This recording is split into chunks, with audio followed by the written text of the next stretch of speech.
하나님의 은혜와 평강이 우리 모든 성도님들에게 함께 하시기를 먼저 축복합니다. 오래된 노래 중에 이런 노래가 하나 있는데 제가 영상을 하나 짧게 준비했거든요. 여러 가지 버전이 있는데 그냥 제가 듣기 좋은 버전으로 골라봤습니다. 잠깐 한 20초 정도 되는데 한번 들어보시겠습니다. 세월이 가면 가슴이 터질 듯한 그리운 마음이야. 있는다 해도 한없이 소중했던 사랑이 있었음을 잊지 말고 기억해줘요.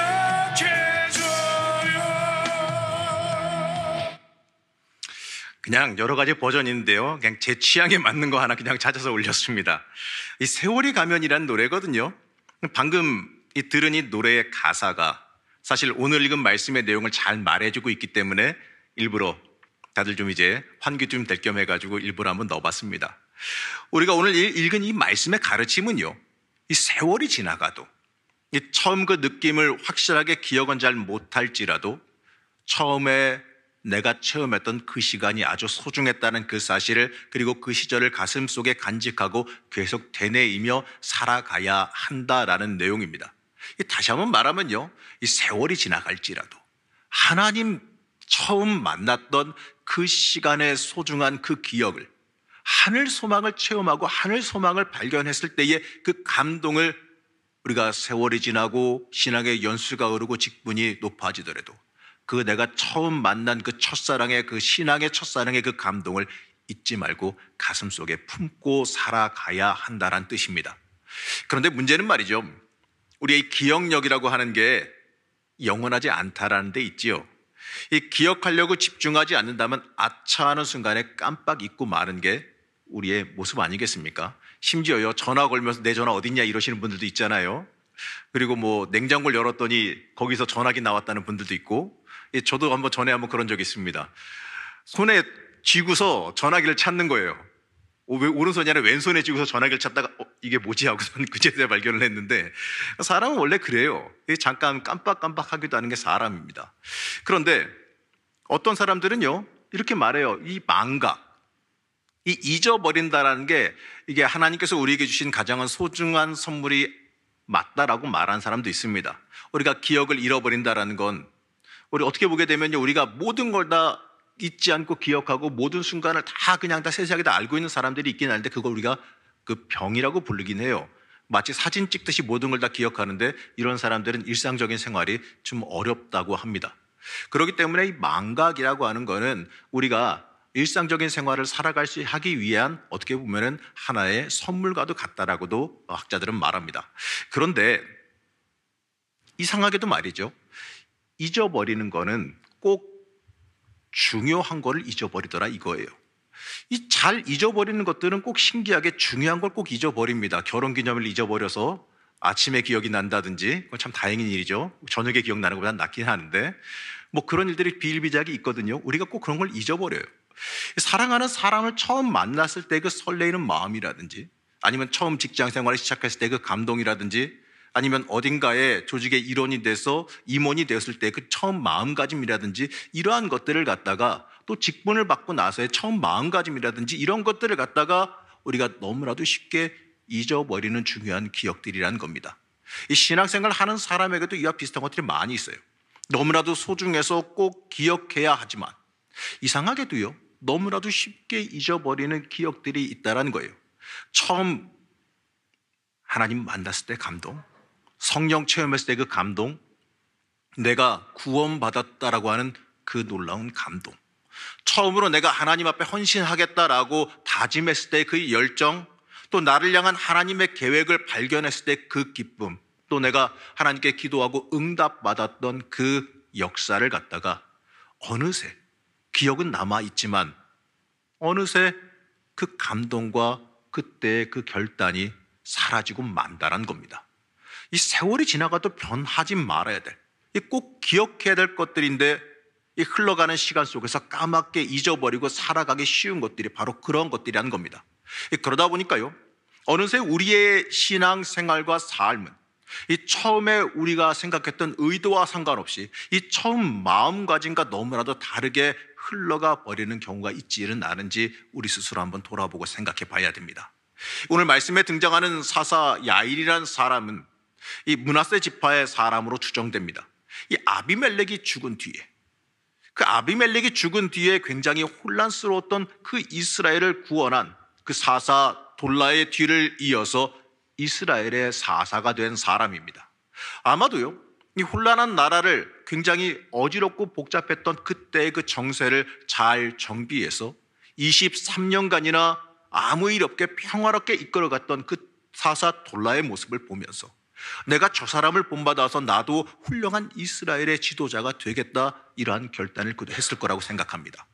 그리고 야일이란 이름은 이 성경에서 사람의 이름이 나올 때, 지명의 이름이 나올 때 그 뜻을 좀 살펴봐야 될 이유가 있는데, 상징적으로 그 사람의 이름이나 지명을 넣기 때문에 그렇습니다.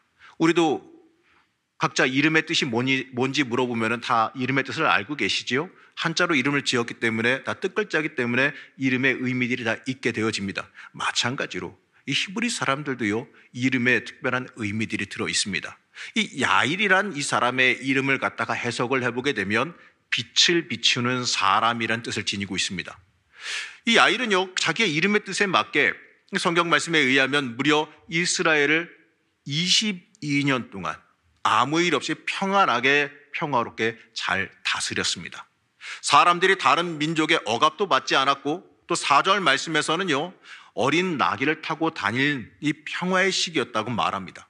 이 나귀는, 특히 어린 나귀는 사람이 타고 다니는 사치품 외에는 아무런 의미가 없어요. 일을 시킬 수도 없고, 그렇다고 타고 달리는 전쟁의 무기로도 쓸 수가 없습니다. 그냥 평화롭게 타고 다니는 사치품과도 같은, 자가용과도 같은 거예요. 그런 걸 타고 다닐 정도로 평화의 시기였다는 겁니다. 이 성경에 기록될 정도로 큰 혼란도 없었고 말 그대로 번영을 이루던 시기였습니다. 이 말하면 이스라엘을 위해서 일어난 사사 야일의 삶은 인간적인 기준으로 볼 때는요, 굉장히 성공적으로 인생을 마친 것처럼 보입니다. 그러나 오늘 말씀을 좀 더 자세히 깊게 뜯어보게 되면, 깊게 묵상해 보게 되면 성경의 평가는 절대로 그렇지 않다라는 것을 발견하게 됩니다. 사사 돌라의 행적과 야일의 행적을 비교해 보면은 우리가 그것을 갖다가 더 확실히 알 수가 있는데요. 이 사사기 10장 1절과 3절 말씀을 한번 비교해서 보겠습니다. 두 말씀을 보면서 두 사사의 차이점을 한번 보시겠습니다. 사사기 10장 1절 말씀 우리 같이 함께 합독하시겠습니다. 아비멜렉의 뒤를 이어서 이사갈 사람 도도의 손자 부하의 아들 돌라가 일어나서 이스라엘을 구원하니라. 그가 에브라임 산지 3일에 거주하면서. 자, 이제 그러면은요, 오늘 말씀인 3절 말씀을 함께 같이 보겠습니다. 함께 합독하시겠습니다. 그 외에 길르앗 사람 야일이 일어나서 22년 동안 이스라엘의 사사가 되니라. 여러분, 이 두 말씀의 차이점이 뭔지 아십니까? 이 두 말씀에 두 사사를 평가하는 중대한 차이점이 있습니다. 이 돌라와 야일 모두 이스라엘의 사사로 23년, 22년 굉장히 긴 기간 동안 다스렸습니다. 두 사람의 차이가 한 가지 있는데 무엇이냐면, 이 성경에서는 모두 간략하게 소개하고 있지만, 아니 오히려 이 돌라보다 이 야일을 미세하게나마 더 길게 자세하게 소개하고 있지만, 이 두 사람을 표현하는 그 표현 가운데에 한 가지 아주 커다란 차이점이 있습니다. 이 돌라는 이스라엘을 구원하였다, 이스라엘을 구원하였다라고 기록되어 있는 반면에 야일에게는요, 그러한 기록이 없어요. 돌라는 이스라엘을 구원한 사람인 반면에 야일은 이스라엘의 사사로 그냥 있었습니다. 22년 동안 이스라엘의 사사가 되니라. 성경은 이렇게 기록합니다. 성경에서 구원하였다라는 이 말이 갖는 의미는 매우 중요합니다. 이러한 사실을 염두에 두고 읽어보게 되면요, 이 야일의 삶은 너무나도 정확하게 해석하고 드러나집니다. 어린 나귀를 타고 다닐 정도로 평화로운 시기였습니다. 30성읍이 등장할 정도로 번영했던 시기입니다. 그 시기에 사사로서 22년간 이스라엘을 다스린 그 야일의 삶은 굉장히 잘 다스리고 화려한 지도자였던 것으로 보이지만, 하나님 보시기에 틀렸다라는 거예요. 하나님 보시기에 그가 이스라엘을 구원한 사람은 아니었다라는 겁니다. 이 돌라의 뒤를 이어서 이스라엘의 구원이 일어났어요. 사사 돌라, 그를 통해서 하나님께서 이스라엘을 그가 구원하였다. 어려운 시기에 그 이스라엘, 혼란한 시기에 이스라엘을 그가 잘 다스리고 하나님 중심으로 나라를 잘 세웠다라고 말해주고 있는 반면에 야일은 이 벌레라는 초라한 이름의 돌라에 비해서 빛을 비추는 사람이라는 번쩍번쩍이는 이름을 들고 있음에도 불구하고 그는 하나님에 대한 구원자의 평가를 받지 못했습니다. 미천한 가문에서 태어난 그 돌라에 비해 지체 높은 집안에서 태어난 그 야일이었지만 결국 이스라엘의 구원자로 불리지 못했어요. 이건요, 성경에서 야일에 대해서 내리는 아주 냉정한 평가입니다. 말씀을 통해 보게 되면 이스라엘의 사사로 세워진 그 야일의 모습은 이 자신의 이익을 위해서 자기에게 주어진 권력을 마음껏 사용한 사람에 불과한 겁니다. 이러한 야일의 모습이 4절 말씀에 잘 드러나 있는데요, 우리 4절 말씀 천천히 한 목소리로 합독하시겠습니다.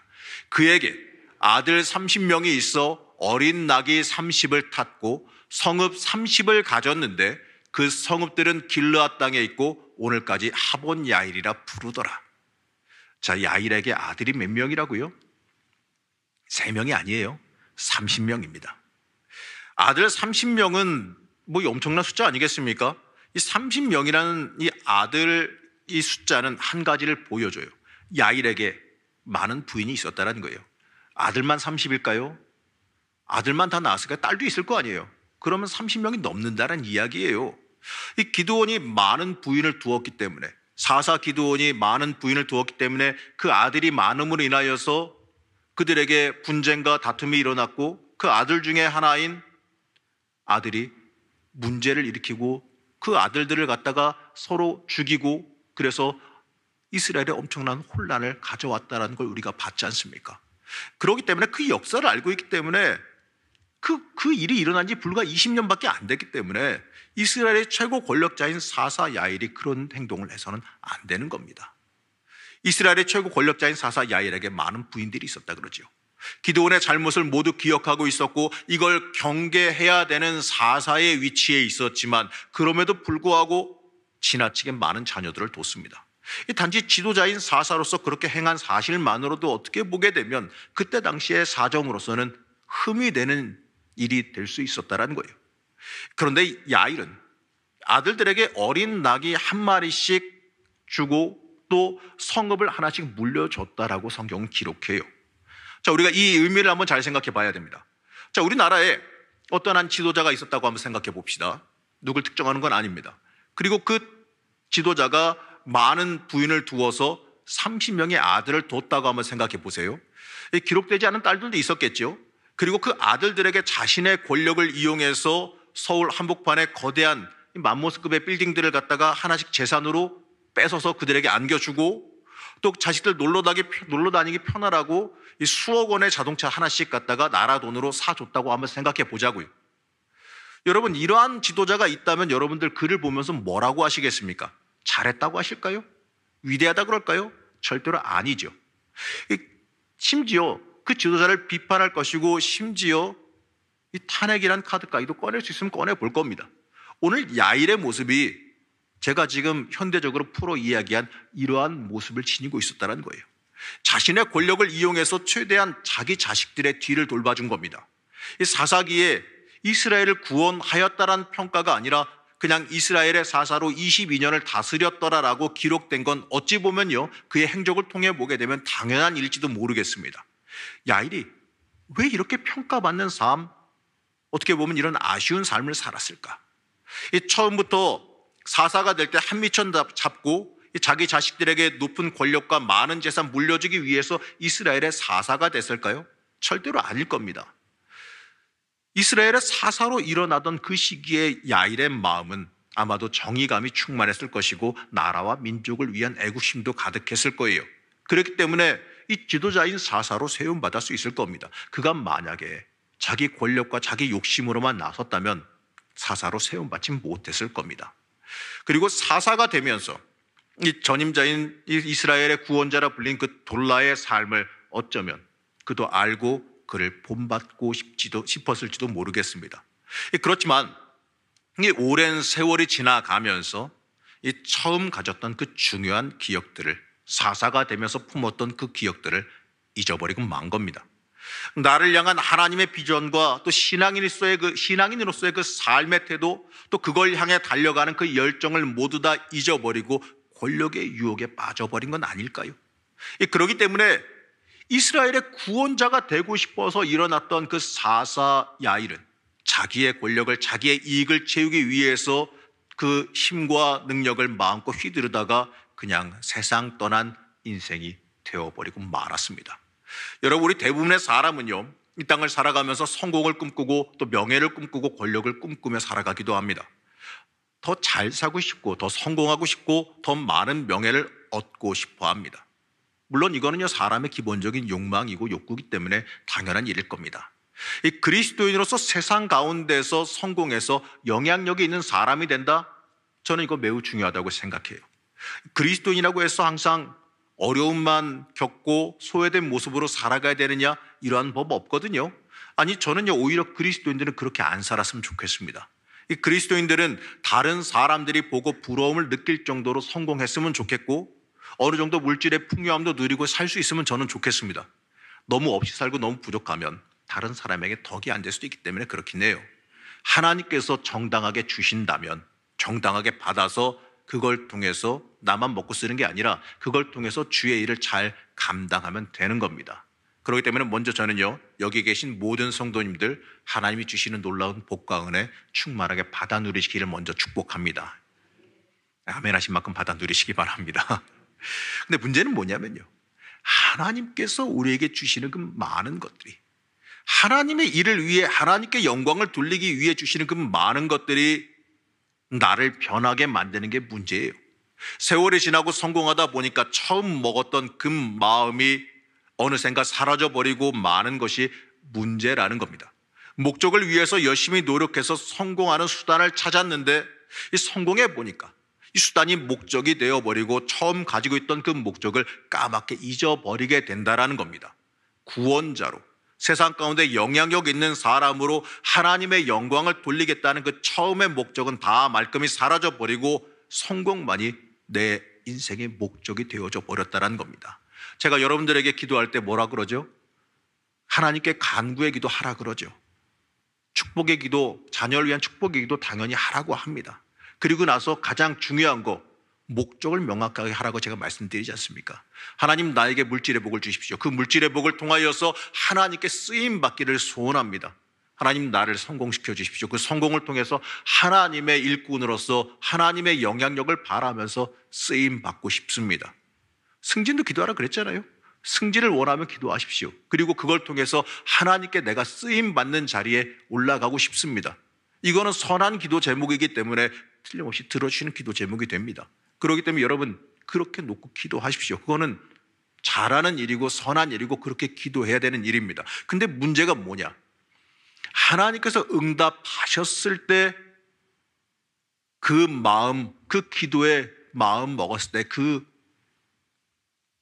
내 첫 마음을 그대로 유지하고 그대로 주신 복을 하나님을 위해서 그대로 쓸 수 있느냐의 문제입니다. 그게 중요합니다. 하나님의 위치에 이 성공하는 삶을 올려놓는 비신앙인의 모습으로 살아가는 사람이 너무나도 많다는 거예요. 주신 복을 가지고 그 복에 취해서 그 복을 누리고 쓰느라 그 주신 하나님의 목적을 잊어버리는 경우가 많다라는 겁니다. 하나님을 위해서요, 성공하는 삶을 살아야 됩니다. 그러나 그저 성공하는 삶을 위해 하나님을 믿고 하나님을 이용하는 모습으로 변질되어지면 안 되는 겁니다.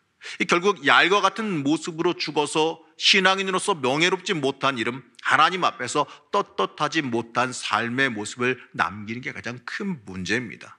야일도 하나님을 위해서 열심히 수고하고 봉사했을 겁니다. 나라의 모든 문제를 치리하는 사사로서 사람들의 문제나 이런 것도 말씀에 기반해서 잘 치리했을 겁니다. 그러니까 문제없이 22년이 흘러갔겠지요. 하지만 하나님께서 그를 인정하시지 않는 이유는 뭐냐면 목적과 모든 것이 바뀌어버렸기 때문에 그래요. 하나님이 주신 그 복이 인생의 목적이 되어져 버렸기 때문에 하나님께서 그를 구원자로 부르시지 않은 겁니다. 세월이 가면 가슴이 터질 듯한 그리운 마음이 있는다 해도 한없이 소중했던 사랑이 있었음을 잊지 말고 기억해줘요. 이렇게 아까 봤던 그 노래 가사 내용처럼 이 세월이 가도 처음 하나님을 만나고 나를 향한 하나님의 비전을 발견했던 그 기쁨의 정도는 사실 똑같을 수는 없겠죠. 어느 정도 퇴색은 할 겁니다. 감동은 좀 사그러들 수 있습니다. 하지만 그렇다고 할지라도요, 그때의 기억을 잊지 않고 가슴 속에 품고 살아가는 사람이라면 이 야일과 같은 인생을 야일과 같은 평가를 받는 인생이 되지 않을 겁니다. 여러분, 하나님께 쓰임받는 인생이 되길 원하십니까? 하나님께서 인정하시고 하나님께서 쓰시는 인생 되기를 원하십니까? 하나님의 일을 하고 싶으시다면 우선 맡겨진 자리에서 최고가 되기 위해 성공하기 위한 노력은 하시기 바랍니다.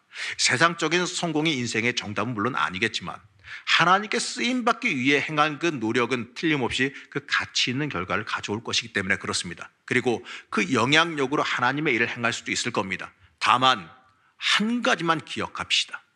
성공하려는 이유가 뭡니까? 여러분, 복 받으려는 이유가 무엇입니까? 무엇을 위해서 복받고 무엇을 위해서 쓰임받기를 원하십니까? 이 성공하기 위한 목적이 하나님의 영광을 위해서 하나님께 쓰임받기 위해서라는 그 목적을 잃어버리면 안 되는 겁니다. 그 목적을 잃어버리면 결국에 이 성공만 바라보며 인생의 성공만 바라보며 달려나가는 사람밖에 되지 않아요. 이러한 사람은요, 성공의 노예가 되어버립니다. 오늘 말씀에 등장하는 이 야일과 같은 모습으로 전락해 버릴 수가 있다라는 거예요.